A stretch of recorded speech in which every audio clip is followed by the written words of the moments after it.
La Belle et la Bête.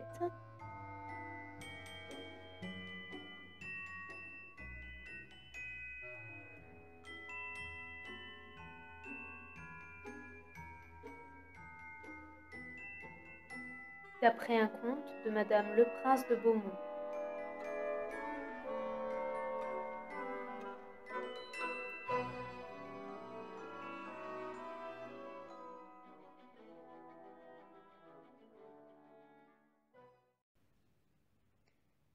Il y a longtemps vivait un roi. Ce doux monarque, adoré de ses sujets pour la droiture de sa justice, avait 3 fils qu'il avait souhaité élever sans préférence aucune. Les 2 aînés grandirent dans la sérénité. Aimés par leur père, adorés par leur tendre mère, ils excellaient dans l'art de l'équitation et des langues. La reine avait eu ses 2 premiers fils si rapidement qu'ils avaient presque le même âge. Inséparables, ils s'adoraient. 8 années après la naissance de l'aîné, la reine mit au monde un 3e garçon que le roi et sa femme avaient ardemment désiré. Il naquit alors que la reine souffrait d'une maladie de l'hiver. En quelques jours, de la reine épuisée, le froid eut raison. Le petit garçon fut nommé Alexandre, en souvenir de la douce reine Alexandra, que jamais le roi ne cessa de pleurer. Les 2 aînés souffraient tant de la disparition de leur mère que pendant 1 an ils ne jouèrent plus. C'est entre les larmes paternelles et les soupirs de ses frères que grandit Alexandre. Son père lui offrit en tout point la même éducation qu'à ses frères, mais l'enfant restait frêle, le latin s'enfuyait de son esprit, et il ne souriait que pour la nature et pour le chant de l'eau. Les jeunes gens craignant la différence, ses frères l'évitaient. Sans être mauvais envers lui, ils étaient d'un mépris calme à son sujet. Ils ne pouvaient s'empêcher de reprocher à leur dernier frère la mort de la reine. Alexandre le ressentait, et ce crime lui avait été inculpé si jeune que la culpabilité le rongeait. Les années passèrent en se ressemblant. Les domestiques au sourire de perles vieillissaient et se lassaient de la morosité du château. Les ans virent s'enfuir chacun leur lot de balais et de soupières. Le roi ne retint pas ses domestiques. Peu à peu, la poussière s'amoncela, les repas s'appauvrirent. Un jour, la guerre éclata. Les 2 aînés revêtirent leurs armures rouillées et le père son aume d'argent. Alexandre, en âge de se battre, refusa de partir. On l'appela traître, on l'appela méchant, mais à la vue de ses bras maigres, le roi arthrosé céda. Ils partirent donc par une nuit profondément noire. D'une fenêtre, caché dans le rideau endeuillé de la chambre maternelle, le dernier des fils entendit les sabots sur le pavé de la cour, les gonds des portes de bronze grincer. Il vit les chevaux noirs, ses frères forts et son père si vieux. L'armée derrière eux était flanquée, il y avait des courants d'air entre les rangs. À la lueur rouge des torches brûlantes, les regards des princes et du roi brillèrent en direction de la fenêtre noire.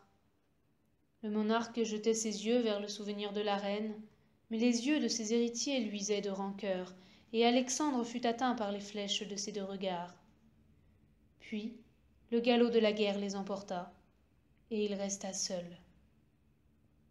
Il s'endormit sur le lit de la reine, et au matin dansa avec frénésie dans ses appartements sans vie et sans couleur, tous les meubles drapés de noir. Mais sa solitude ne dura point. Le matin du 16e jour, une civière rouge ramena le corps du vieux monarque. La haine dans les yeux de ses frères n'avait jamais été si forte. Autour du lit du défunt débuta une fratricide guerre. L'aîné se leva, marcha sur Alexandre, le forçant à reculer. « Si seulement, lui dit-il, si seulement tu n'avais pas été si lâche. Quand bien même tu aurais eu le courage, c'est bien vrai que la force t'aurait toujours manqué. Mais enfin, si seulement, mon frère, peut-être alors ta présence aurait sauvé notre père. Tu nous auras donc arraché nos 2 parents, chien !» Ces coléreuses paroles, que la raison aurait niées, glacèrent le cœur de sang d'Alexandre. D'un soufflet infondé, l'aîné frappa le benjamin. Le 2e frère, lui, ne voyait rien, ne bougeait pas. Il regardait son père. Il ne ressentit pas les prémices de l'avalanche. « Perdant toute mesure, son esprit éborgné par cet Alexandre bondit au cou de son frère. Peu lui importaient les coups qui brisaient l'harmonie de son visage. Alors son frère, assuré de vaincre, lui proposa un duel. Un duel à mort. 3 heures durant, tels des serpents, les épées s'entrelacèrent dans une union destructrice. Le pavé de la cour intérieure reçut durement le corps d'un jeune homme. Devant l'horreur et la fureur de ce meurtre, Alexandre ne put que s'enfuir. Il courut dans les bois jusqu'à l'épuisement de toutes ses forces. Les larmes lui cachaient les branches qui le lacéraient. Il venait de perdre père et frère, et la faute ne lui semblait que la sienne. Lorsqu'il rejoignit le château, il trouva son dernier frère attablé. Mais il ne mangeait pas. Il buvait. Il se noyait d'alcool. À cette débauche, Alexandre ne trouvait qu'une cause, sa propre existence, sa propre faiblesse. Et cette faiblesse était réelle. Il n'eut pas la force d'arrêter son frère dans sa folie. Lui-même souffrait déjà si fort. Mais bientôt le vin et l'eau-de-vie tracèrent le chemin de la mort pour son frère. Le soir où Alexandre décida d'agir, le corps de son frère était déjà froid. Et du cœur de glace du jeune prince, cette disparition fit un cœur plus dur que le granit. Dès lors, le château aux 4 chambres de velours noir ne fut plus habité que par une ombre. Le prince ne vivait plus, il survivait dans le souvenir de ses crimes. Son âme lui criait qu'il n'était plus un homme, que ses actes ne pouvaient pas en être dignes. Dévoré par sa bestialité, il courait dans les bois. Il ne répara plus les déchirures de ses vêtements. Si loin, il en remplissait la contrée de ses cris, de ses râles, de ses déchirants hurlements. Ses ongles griffus lacéraient son visage de raies de rubis. Quand l'hiver vint, il alla sur la montagne, recherchant enfin le froid pour son crime brûlant, au contact des stalactites de diamants. Peu à peu, son dos se voûta. Il marchait tantôt sur ses jambes et courait parfois à l'aide de ses bras. Malgré sa douleur, il ne pouvait quitter le château. Au fil des ans, les murs s'écroulèrent et les ronces firent des arches au-dessus des allées. Elles s'élevèrent en hautes colonnes et finirent par recouvrir entièrement le manoir. Leurs épines condamnèrent les fenêtres. Seule la grande porte de bronze resta libérée. C'est ainsi qu'Alexandre finit de se perdre. À l'aube du 1er de l'an, par un matin glacial, le prince se leva. En posant le pied sur le sol, il sut qu'il avait désormais perdu son nom. Dans la glace d'ambre en face du lit se reflétait un animal. Un fauve au croc d'ivoire et au pelage couleur d'ébène. Le prince n'était plus Alexandre. Il était la bête, violente et sans pitié. Le château de Ronce lui aussi avait changé. À travers les terribles épines naissaient des milliers de roses rouges. La bête les protégeait comme la prunelle de ses yeux.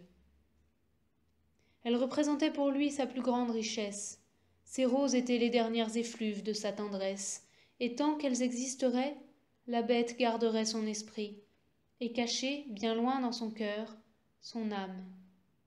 La forêt autour du château s'épaissit, les sentiers disparurent, et la demeure de la bête, telle une montagne, s'élevait dans une inaccessible clairière.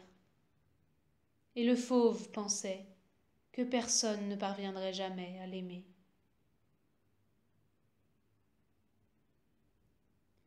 Dans ce pays désormais sans monarque, les bandits brûlaient les chemins.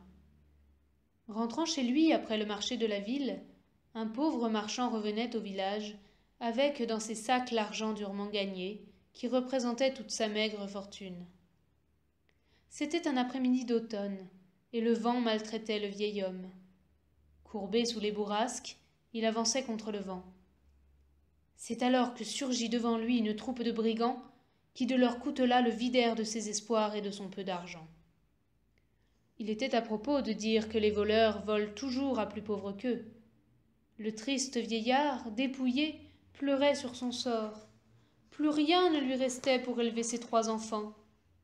Ces garçons mangeaient tant, jamais il ne pourrait les nourrir. Et sa chère fille, qui ne demandait rien, comment lui donnerait-il ces étoffes d'hiver pour la protéger du froid?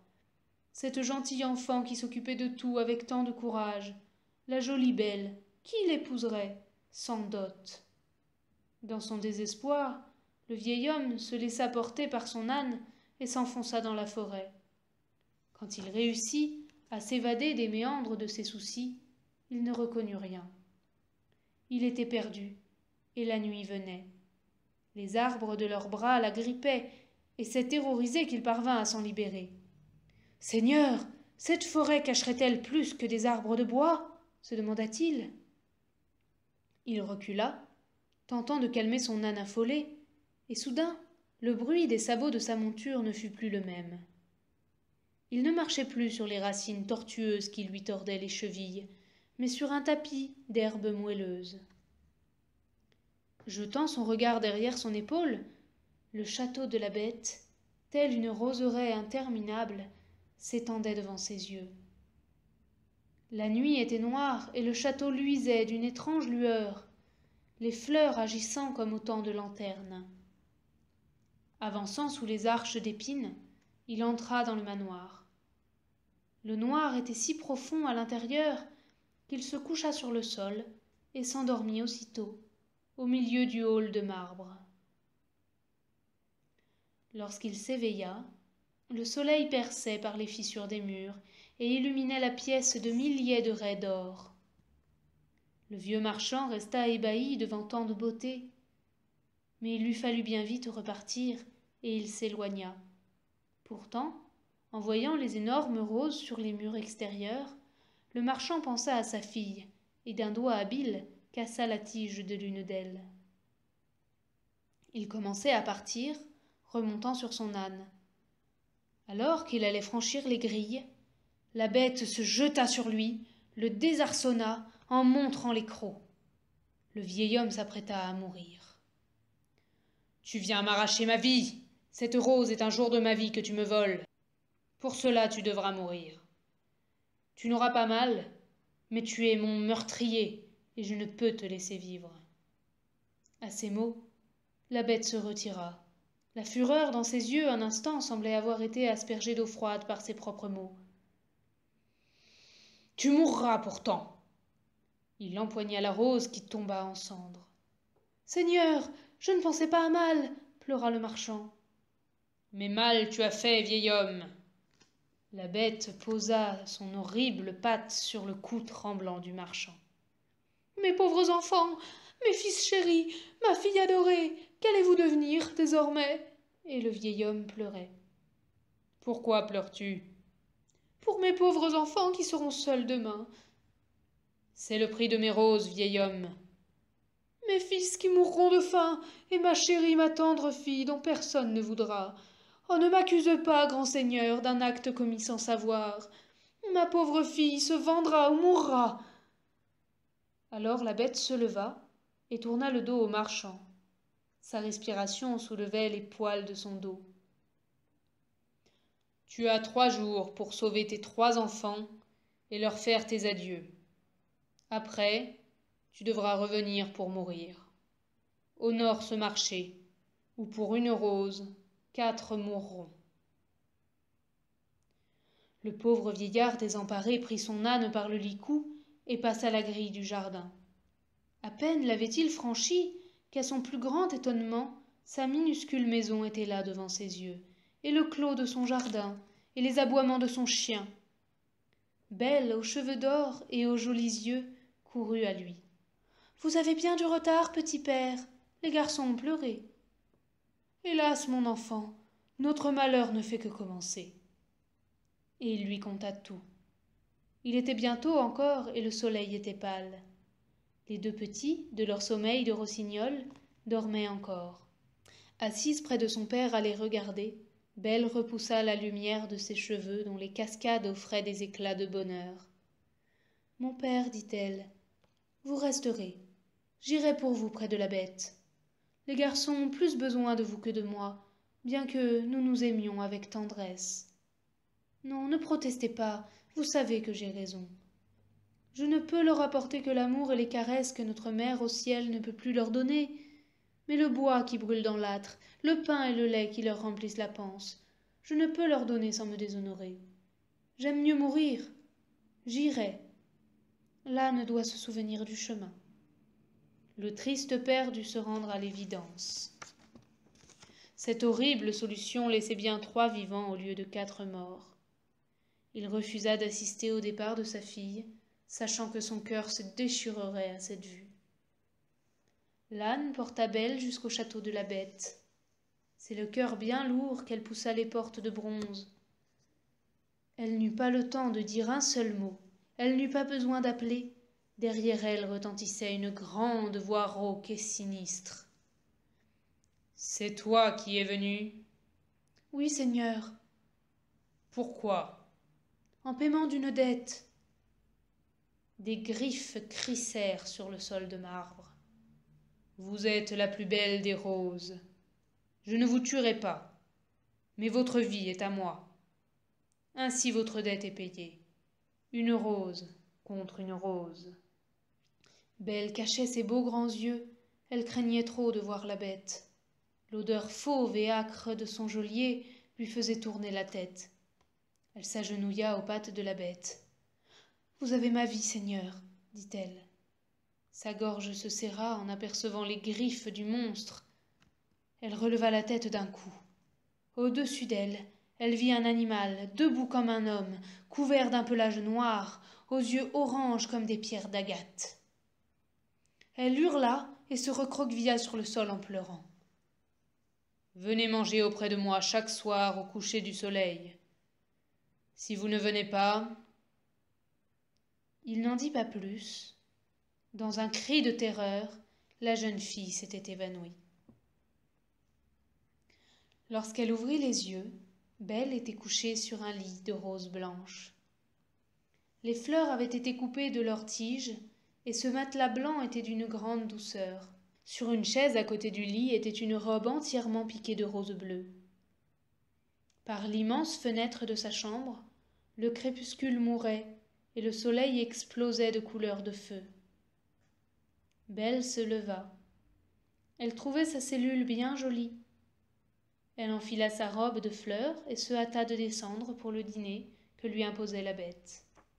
Elle avait grand faim, mais également très peur. Elle trouva la table éclairée par 1000 chandelles, jonchée de centaines de mets, mais la bête n'était pas là. « Serais-je en retard ?» demanda-t-elle. « Non. »« Où êtes-vous » Le silence se fit dans la grande pièce vide. « Avez-vous dormi ?» dit la voix. « Oui, Seigneur. » Puis la voix se tut. Belle mangea, et cet étrange rituel recommença des semaines durant. Belle ne craignait plus la bête. Elle passait ses journées à rêver dans les jardins, oubliant les ronces, ne pensant qu'à ses petits frères et à son vieux père. Un soir, au dîner, elle n'attendit pas la question de la bête, et sa voix résonna dans la pièce noire. Assise à la table, îlot de lumière au milieu de la pénombre, elle dit « Oui, Seigneur, j'ai dormi, mais je me sens bien seule et je m'ennuie beaucoup. Du reste, vous ne me surveillez guère pour un geôlier. Ne voudriez-vous pas me tenir compagnie? Vous exigez ma présence et je sais que vous êtes là et que vous m'observez. » Aucune voix ne répondit à Belle. « J'aimerais vous voir, » ajouta-t-elle. Alors, de l'ombre, une ombre plus grande s'avança. La bête vint s'asseoir en face de Belle. « N'avez-vous plus peur ?»« Non pas. » La bête brusquement se détourna. « Pourquoi ?» dit-il. Alors Belle se leva. Elle portait une robe de rose couleur de l'or, et ses cheveux et ses yeux brillaient comme des ruisseaux et des lacs de pierres précieuses. « Vous n'avez tué ni mon père, ni moi-même. Les robes que vous m'offrez, soit une par semaine, sont faites de vos roses que vous chérissez tant. » La bête se rassit, mais se releva aussitôt et toisa la Belle. Elle soutint son regard. Elle y vit de la peur. « Mais je suis un monstre !» rugit-il. « Il est vrai que vous êtes fort laid, mais vous êtes bon. » Alors, retombant sur ses 4 pattes, et sans entendre les « Restez !» de sa prisonnière, la bête s'enfuit dans la pénombre. La bête courut s'enfermer tout en haut du manoir, dans un pauvre grenier qui lui servait de chambre. Belle avait vu si loin déjà à l'intérieur de lui-même que la bête avait peur. Il craignait surtout qu'elle ne découvre ses fautes et ses crimes, car la présence de Belle remplissait son cœur. Mais quand il se regardait au fond des miroirs, il désespérait. Il aimait Belle. Il passait ses journées à ses fenêtres à l'observer vivre. Il avait même taillé de ses griffes émoussées les ronces des fenêtres pour pouvoir mieux la voir.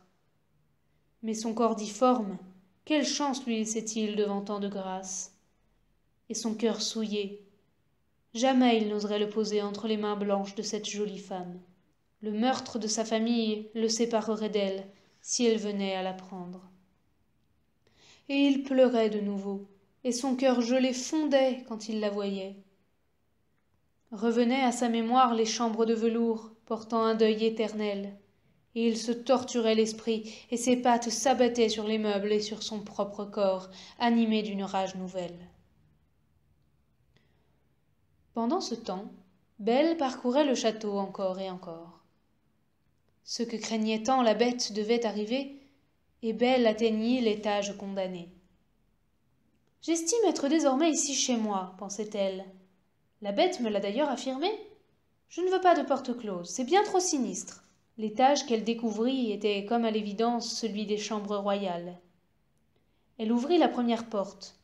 Un nuage de poussière l'enveloppa. Les ronces avaient totalement condamné les fenêtres, et Belle ne pouvait rien distinguer. S'approchant d'un mur, elle se griffa la main profondément. Elle cria, tandis qu'au contact de son sang, les ronces se rétractèrent, comme blessée elle-même. Le soleil entra enfin dans la chambre, et Belle découvrit une pièce immense, drapée de noir. Les draps de deuil s'envolèrent sous ses mains, dévoilant le lit de la reine, son portrait au mur, et les meubles. À côté du lit était un tout petit berceau, où était gravé dans l'or un nom. Alexandre. Dans les 2 autres chambres pareillement drapées, Belle s'écorcha les mains aux épines violentes qui avaient enchaîné le deuil au château. Et toujours en la blessant, ses branches cruelles se rétractaient telles des serpents lésés.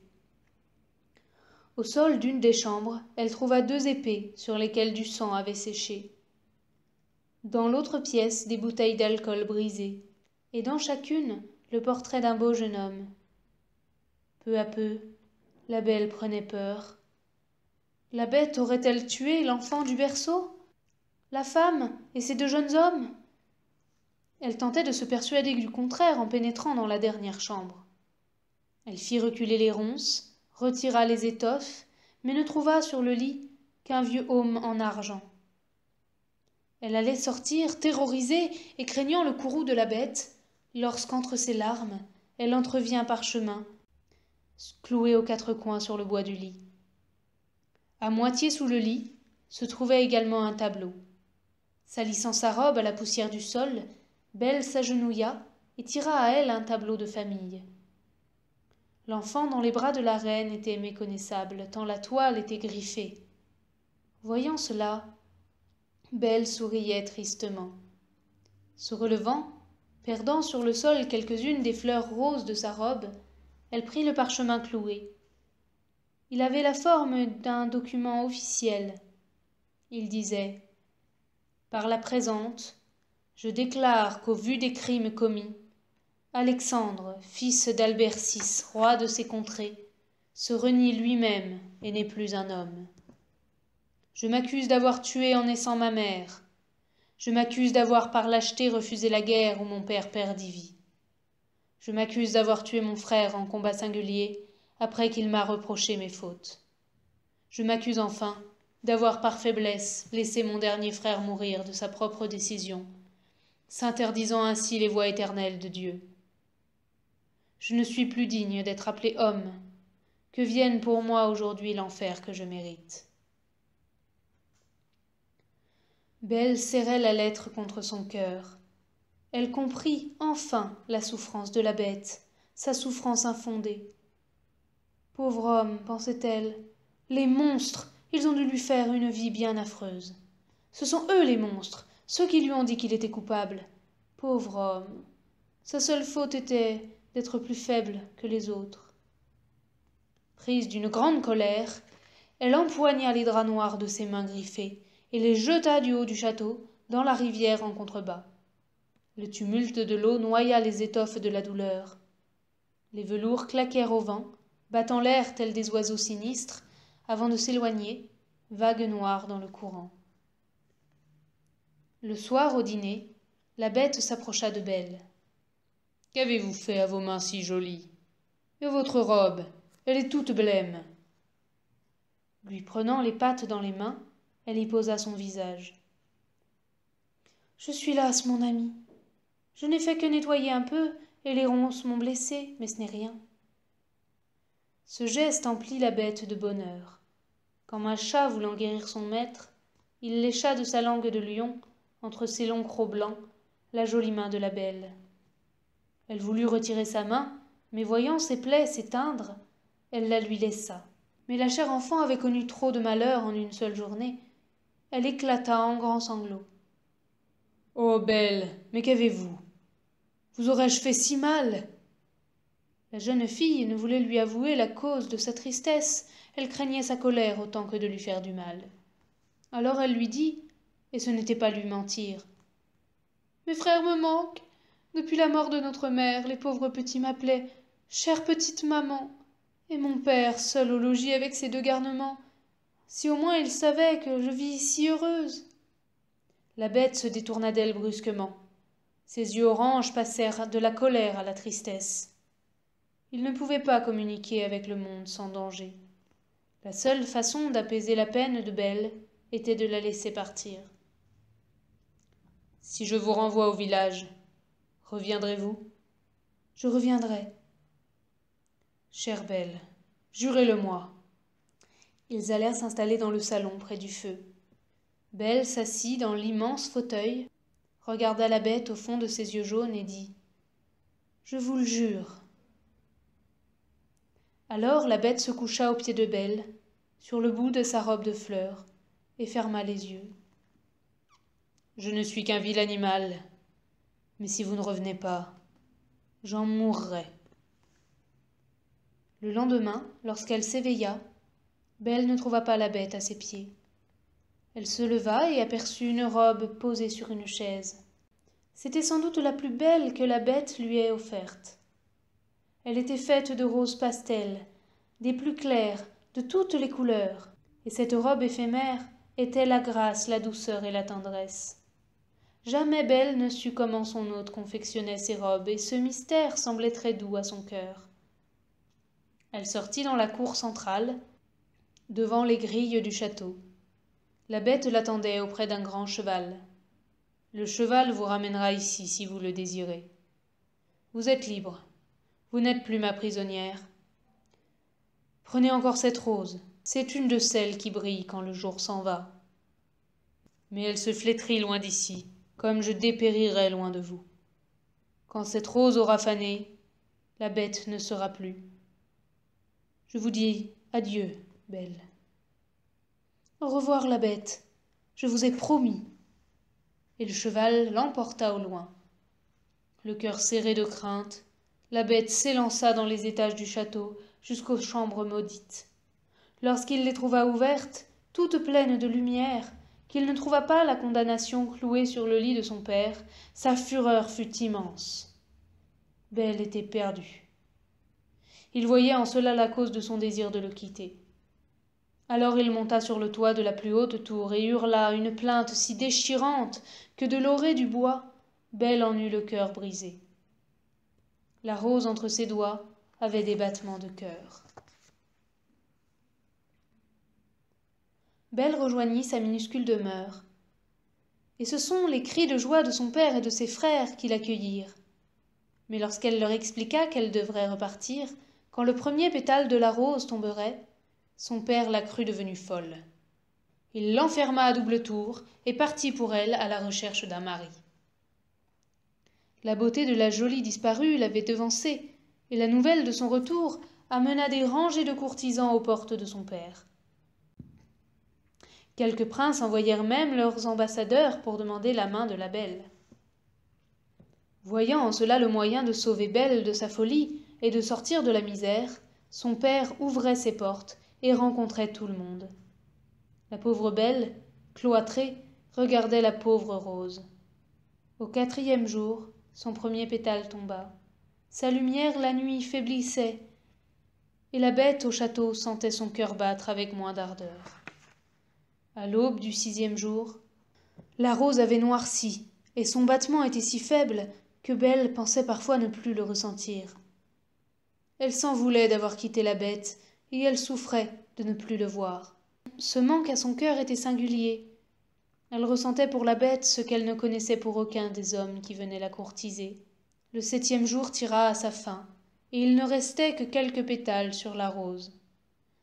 Ses frères voyaient Belle si triste, si désemparée, qu'ils vinrent à elle et lui dirent « Petite maman, tu ne nous aimes plus? Tu vas mourir?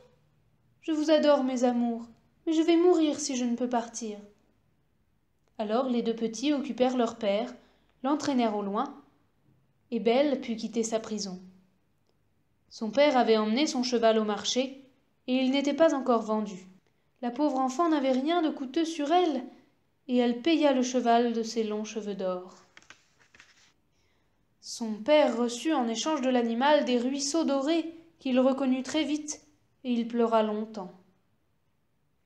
Belle enfourcha le cheval. « Ramène-moi vers lui, lui dit-elle, et sa monture l'emmena au grand galop, alors qu'il ne restait plus que 3 pétales à la rose. Belle protégeait le frêle cœur de la rose entre ses doigts, et des larmes coulaient de la fleur. Lorsqu'enfin elle atteignit le château et qu'elle entra dans le hall, la fleur entre ses doigts tomba en cendres.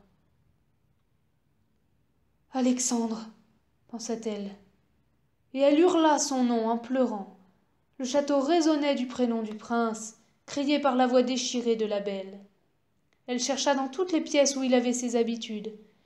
Dans les roseraies, les fleurs commençaient à mourir, et les ronces grimpaient de nouveau sur le château, rampant sur le sol.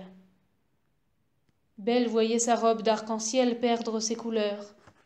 Désespérée, ses yeux noyés de larmes, elle entra dans sa chambre et se jeta sur son lit, bien décidée à mourir au lieu de son bonheur. C'est alors qu'elle trouva la bête, en chien de fusil au pied de son lit.